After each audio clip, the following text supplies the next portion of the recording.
Ya, baik pemirsa, terima kasih Anda masih setia di saluran kami ya kan. Tentunya hari ini kita akan berbincang tentang obrolan yang sangat menarik, yaitu tentang jantung dan komplikasinya.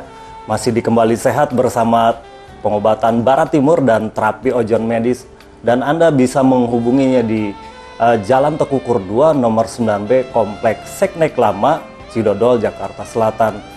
Anda bisa menelpon ke 021-727-96323 dan 0811-103-504. Anda juga bisa menghubungi call centernya di 021-360-24300 dan 08788-533-1383. Untuk pemirsa yang mau nelpon langsung berinteraksi dengan dokter, bertanya langsung, kita persilakan pemirsa di nomor 0251-834-8673. Baik pemirsa, kita akan lanjutkan perbincangannya.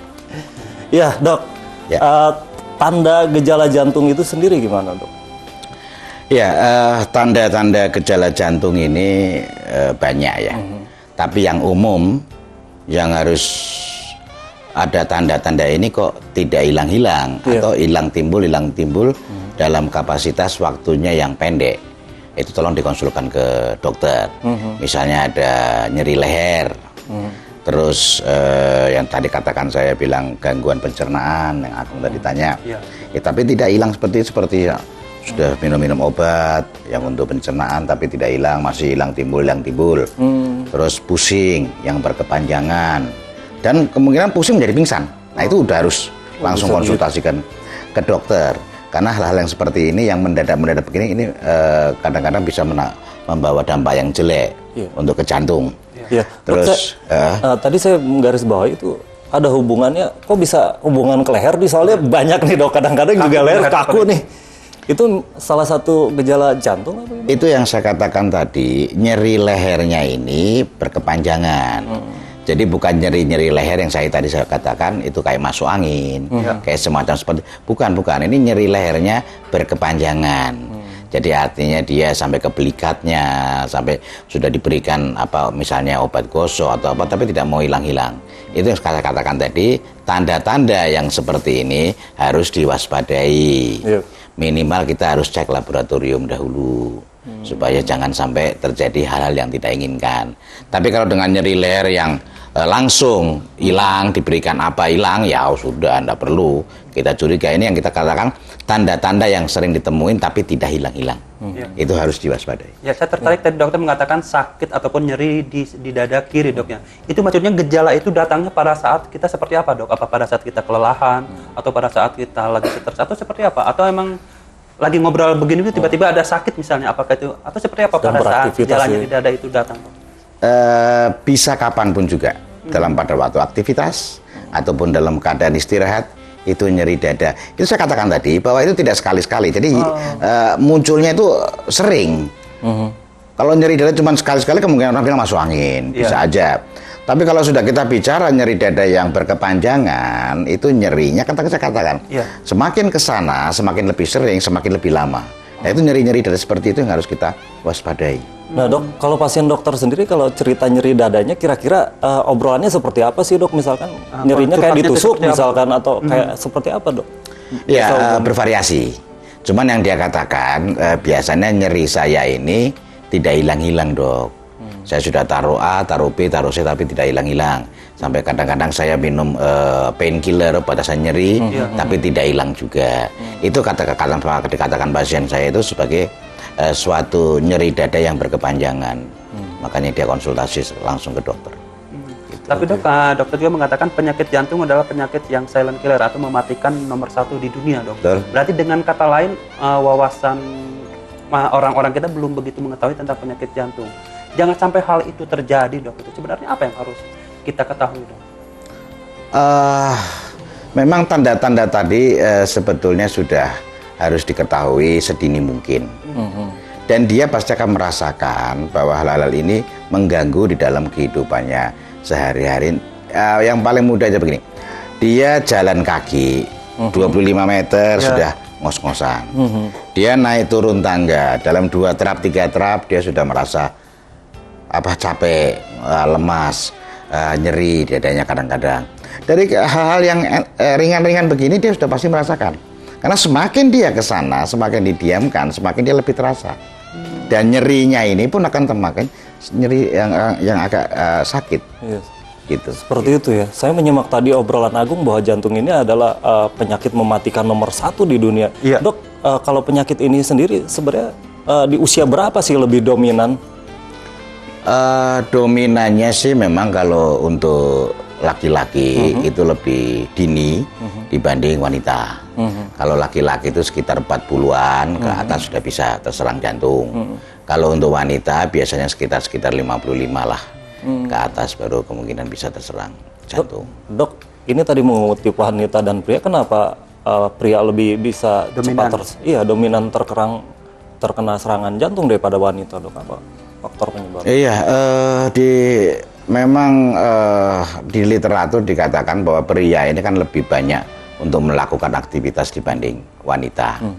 Jadi otomatis kerja jantungnya pun lebih diporsil daripada wanita. Contohnya begini, tapi ada juga wanita kan jarang untuk mengerjakan sesuatu sampai pagi hari, malam begadang lah istilahnya. Orang istilah begadang itu pasti laki-laki.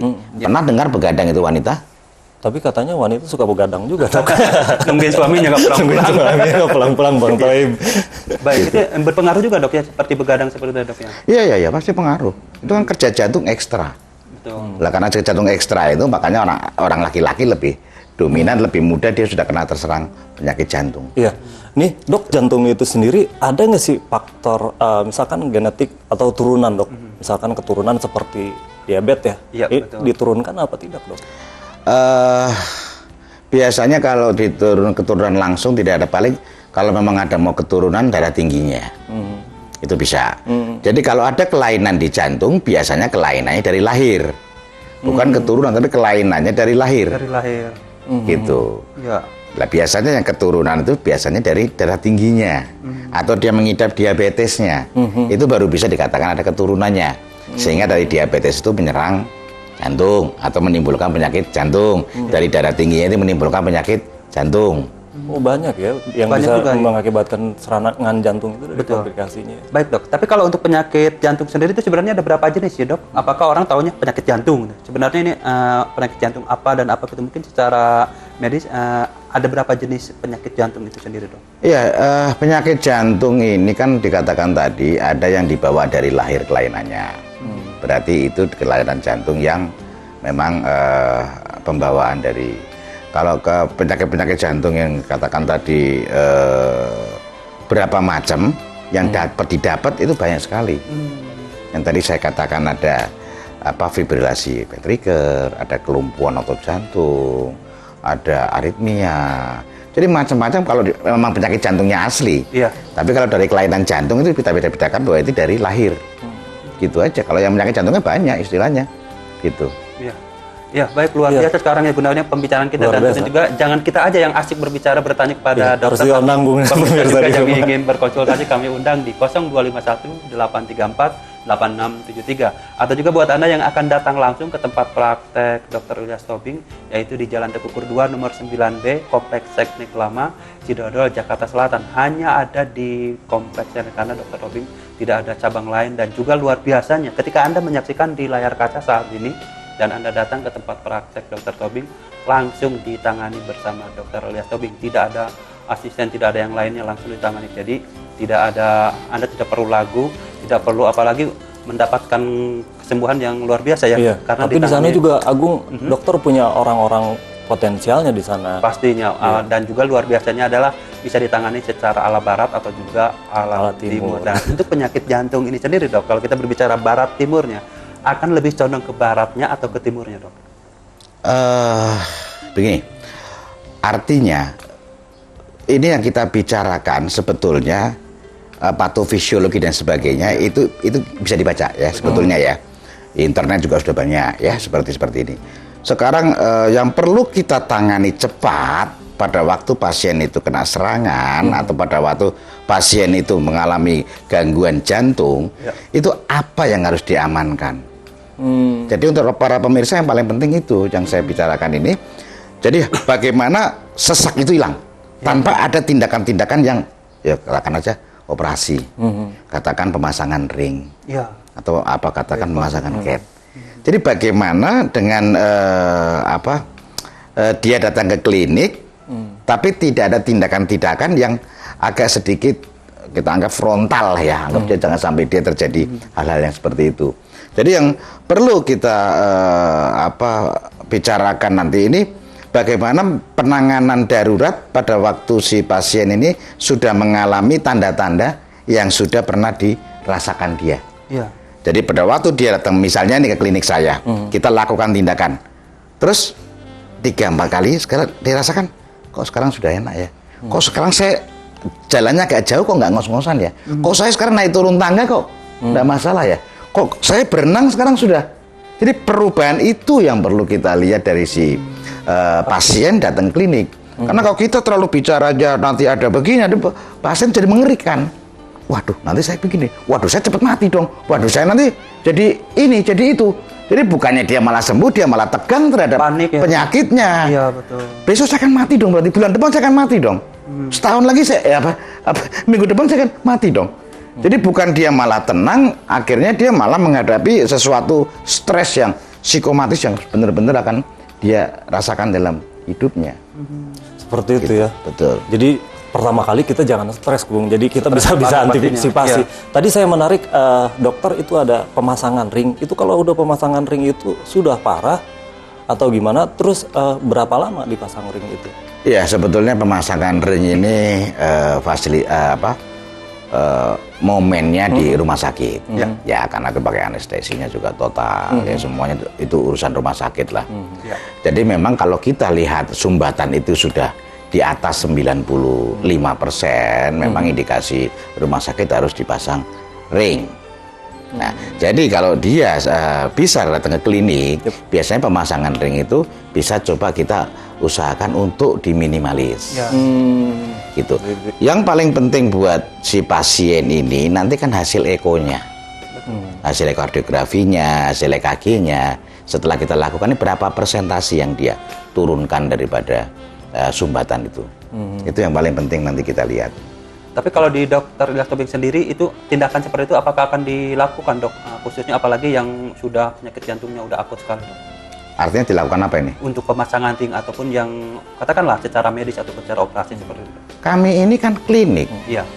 Tadi Agung kalau pemasangan Kalau untuk itu wilayahnya wilayah rumah sakit, Agung. Jadi Betul. bukan wilayahnya klinik. Iya. Klinik tidak boleh melakukan tindakan-tindakan yang bersifat anestesi total, sebenarnya nggak boleh.